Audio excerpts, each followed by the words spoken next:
So today we will discuss matrix addition and properties. So इसका पहले video में हम लोग डिस्कस किया था फर्स्ट प्रॉपर्टी, अब डिस्कस करने वाले हैं हम सेकंड प्रॉपर्टी। तो सेकंड प्रॉपर्टी क्या है? तो सेकंड प्रॉपर्टी हम लोग डिस्कस एक मैट्रिक्स ले लेते हैं। Let del 1 be any determinant. So matrix and determinant पर हम लोग आता है। तो 1 2 2 3 3 1, ठीक है। तो हमने एक डिटर्मिनेंट लिया। तो इसके रो कॉलम हम लोग इंटरचेंज कर ही सकते हैं। तो एक बताया सेकंड रूल में ये बताया कि आप जब किसी कॉलम को वन टाइम इंटरचेंज करोगे तब उस डिटरमिनेंट का साइन चेंज हो जाएगा, बदल जाएगा, ठीक है।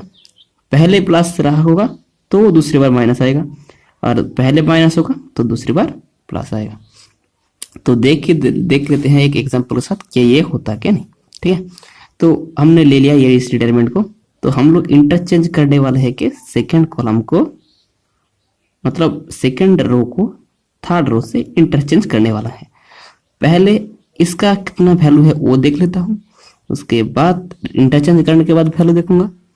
हमने एग्जांपल के तरफ से इसको चुन लिया कि 1 1 1 1 2 3 2 3 1, क्योंकि स्क्वायर मैट्रिक्स ना होने से हम लोग तो निकल नहीं पाएंगे वैल्यूज।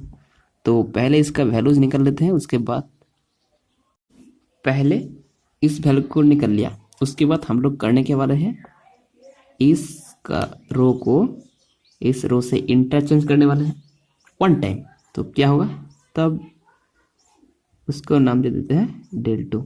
तब क्या आएगा 1 1 1, देन आएगा 2 3 1, देन 1 2 3। सो इसका वैल्यू निकाल लेते हैं, कितना आता है देख लेता हूँ। 1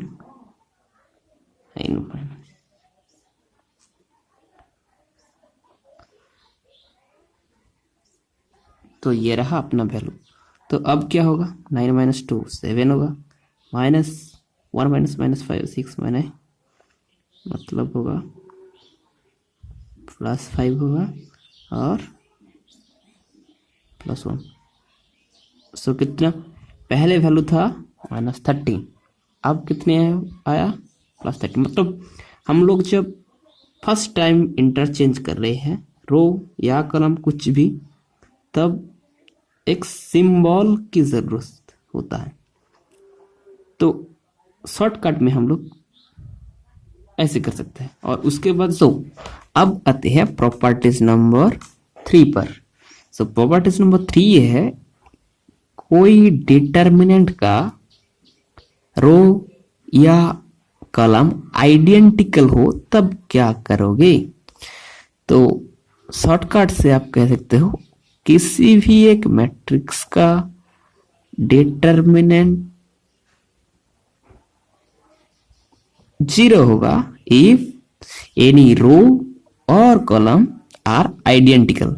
ओके, सो इसका डिटरमिनेंट क्या होगा, फटाक से आप कह सकते हो 0, क्योंकि इस रो और इस रो आइडेंटिकल है। इस तरह से कॉलम आइडेंटिकल होता फिर भी आप कह सकते हो कि इसका डिटरमिनेंट 0 होगा। तो 0 होता है कि नहीं एक बार पहले चेक तो कर लेते हैं। तो चेक कर लेता हूं, आप कैसे, 1 4 माइनस 4, ठीक है, माइनस 2 क्या होगा 4 माइनस 4, प्लस 3 सेम 4 माइनस 4, सो 0।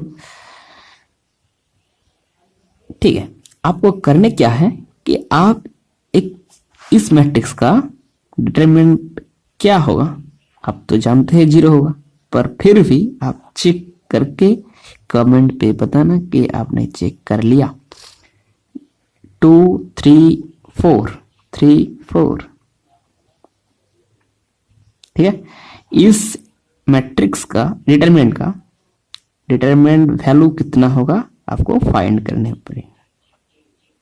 ठीक है, करके बताना जरूर। The next property is if you have any determinant like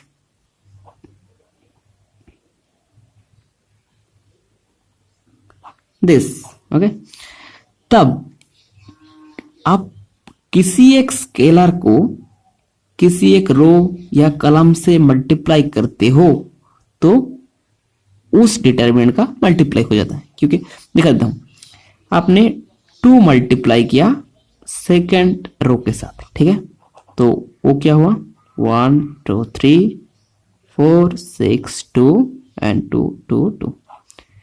तब इस डिटरमिनेंट का जो वैल्यू होगा इस डिटरमिनेंट का 2 डेल होगा। ये प्रॉपर्टीज नंबर 4 है, ठीक है, आप चेक कर लेना, ठीक है, मैं निकाल के बताता हूं, ठीक है। तो इसका वैल्यू क्या है, तो इसका वैल्यू कितना निकलेगा 4 माइनस माइनस प्लस 4 8 3 2 माइनस 6, सो निकलेगा 2।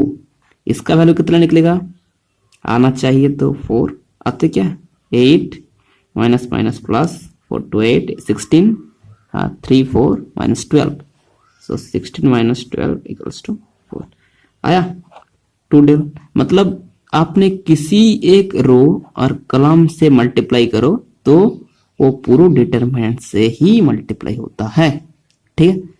तो ये रहा प्रॉपर्टी नंबर 4।